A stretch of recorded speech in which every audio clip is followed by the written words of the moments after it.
Pat Benatar is one of the most successful rock and roll singers of her time. But have you noticed that she has always refused to talk about her background in interviews? Why? Maybe she has something to hide? Let's find out while showing you some of her rare photos.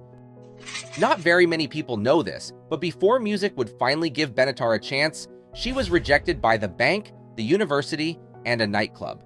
Her entrance into the industry was as a singing waitress, and Pat left very little chance as she knew that there was nothing to fall back on. But honestly, Benatar's life would have been really smooth if music didn't get in the way. Her mother was a trained opera singer, and her father was a music enthusiast who worked in sheet metal. They made it impossible for Pat not to like music. So before she was 8, she was already taking vocal lessons. A few months after her 8th birthday, Benatar had her first stage performance in elementary school when she performed the song "It Must Be Spring." Young Benatar wasn't exactly in love with who she was becoming at that point, so she disappointed everyone but mostly her mother when she decided not to go to music school, but to study health education at the State University of New York. Everything everyone tried failed. Pat would only change her mind when she saw Eliza Minnelli's show in Richmond. "I am a better singer than she is," Benatar said, but Minnelli was having more fun and making even more money than she was at the bank's teller cubicle. That was all the motivation she needed to quit her job and run back to her first love, but it wasn't exactly as fun as she remembered it to be. The only people who accepted her back to her old profession were a nightclub in Richmond, and there she was offered a gig as a singing waitress. A few months into the job, she met pianist Phil Coxon, who at that time was looking to join or build a band. They started singing together, but with time, 2 became 5, and 5 became 10, and so the Coxon's Army was formed. The group was good, but for some reason, people never really took them seriously. Before everything went wrong, Pat had her first single, "Day Gig," in 1974, but it didn't achieve the success that was planned for it. She waited for 5 years before she would try again with her debut album, "In the Heat of the Night." This time was more encouraging. Her album peaked at number 12 on the US Billboard 200 album chart, and in less than a year after its production, it was certified platinum by the Recording Industry Association of America.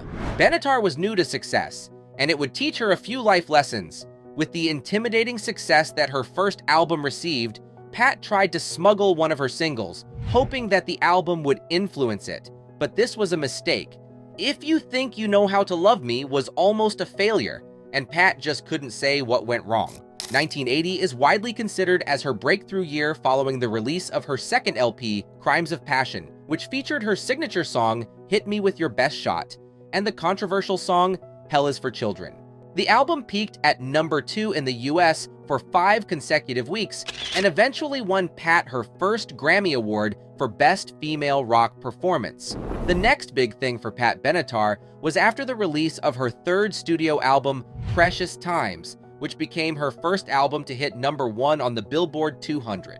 At this time, Pat was earning a reputation as the singer who sang about controversial topics, and with the release of her 1983 Love Is a Battlefield, there was no going back. The single remains one of Benatar's biggest hits today, and it earned her another Grammy Award in the same category. It was hard to even fail at this point, and so Pat Benatar stretched her success to the farthest she could. Was it enough? You might remember some of her other popular songs like "We Belong," "Invisible," "Sex is a Weapon," "Little Too Late," and "The Effect You Have on Me," among many others. With a career spanning over 5 decades, Pat Benatar has had 2 multi-platinum albums, 5 platinum albums, and 15 Billboard's top singles. She has also sold over 35 million albums worldwide. Benatar is also a 4-time Grammy Award winner, and in 2022, she was inducted into the Rock and Roll Hall of Fame. But here is another part of her life that Pat is not proud of: love. Love doesn't have so much in common with rock and roll, and Pat Benatar was shocked at all she met as she sought lasting happiness. Her first marriage was to her high school sweetheart, Dennis Benatar, and they tied the knot in 1972. She was only 19, and it might have just been the biggest mistake of her life. A few months into their marriage, Dennis got drafted, and according to Pat, she wished that he would just go to Vietnam and die. Unfortunately for her, her husband survived, and when he returned, he met his wife as a bank teller. From here on, the story is no different than all the popular divorces that happen in the industry, and we see exactly why Pat wished for her husband's death. Pat desired wild success, but Dennis wanted a wife and homemaker, and that just didn't make sense to the singer. So, in 1979, the couple finalized their divorce and went their separate ways. Nobody knew or could say what happened to Dennis Benatar after this, but it's hard to imagine that he stayed friends with his ex-wife.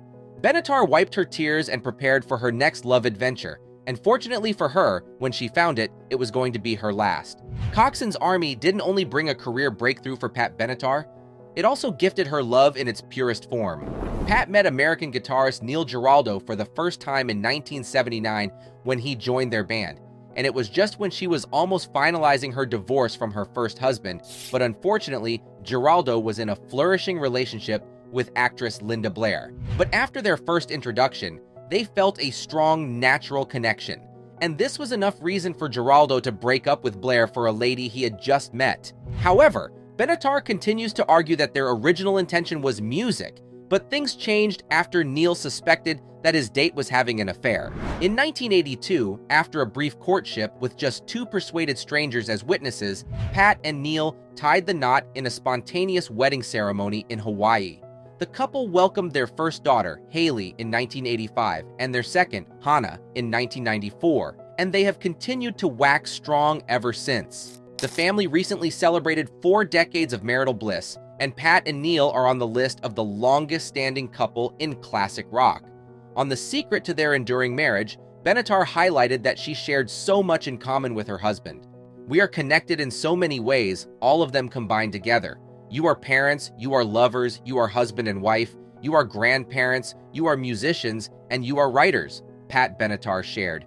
Some of the collaborations that this union has birthed include Heartbreaker, We Belong, Hit Me With Your Best Shot, and the infamous Love is a Battlefield, among many others. But their love is not without pitfalls.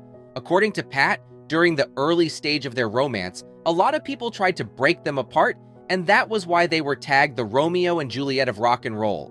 But that is never going to happen, at least not under Pat's watch. So you could say that she has found her happy place. However, she still experiences deep pain in other areas, especially with her parents. This is one subject that Benatar continues to avoid in her many interviews. But she would get careless one time, and the world would know exactly the state of things at home when she decided to pursue music. Pat hinted in an interview that she got little to no support from home when she made the career change, and this was because of 2 reasons. The first was that she didn't need their help, and the second would be that they didn't know how to help her even if they wanted to.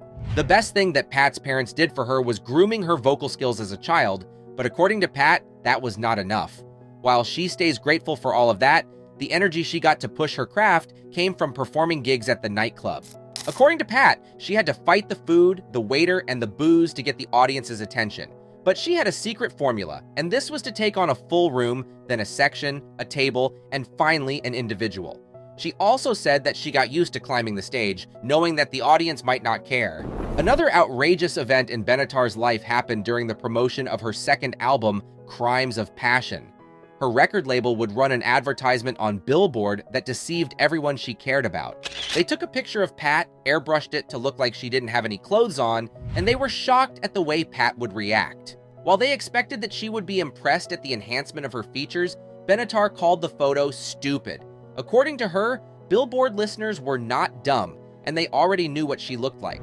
So, sexualizing her to increase sales on her album was not just embarrassing, but also very stupid. All people had to do was to take one look at me. Were Billboard's readers suddenly going to flock to my album because I'd miraculously grown new breasts? Benatar shared in her autobiography. These days, Pat is choosing to rest her voice by being very selective in the type, quality, and number of projects she gets involved with. But you might want to know that she is still yet to announce her retirement. Her last public recording was in the 2017 Shine, which was used to support Women's March on January 21st, 2017. Pat Benatar, now 71 years old, cemented her status as one of the leading female rock vocalists of the 80s, and she has all the medals and awards to prove it. The American singer enjoys old age as a wife, mother, and grandmother in her home in Los Angeles. She has an estimated net worth of $40 million. If you enjoyed this video, there's a good chance you'll also enjoy the one showing on your screen right now. Click, enjoy, and don't forget to subscribe to the channel. See you on the next one.